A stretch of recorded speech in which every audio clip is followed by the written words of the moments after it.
जब खून के गर्मी जवानी में पेशाब बन के बह जाला ना, तो आदमी बुजुर्ग के कदर और लड़की के इज्जत कल भूल जाला।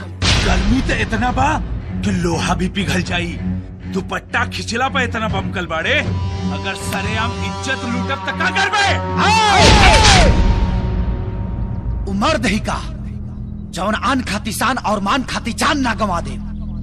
अगर ते अपना बाप के असली औलाद है ना, तो काजल के छू के दिखा दे।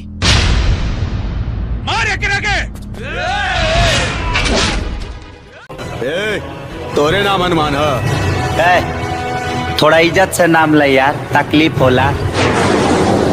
खाली हनुमान ना, हनुमान प्रसाद यादव, यादव जी। तोरा पता बा कि तोर नाम के रसीद कटल बा? धन है प्रभु कि अपना चंदा में हमारा के शामिल कर लेनी। ऐसा करी ई लाए 51 रुपया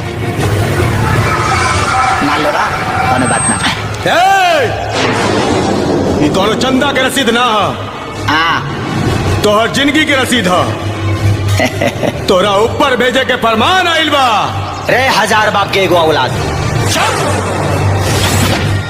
देख ऐसा केहू मिलल ना कि हनुमान प्रसाद से मिलला के बाद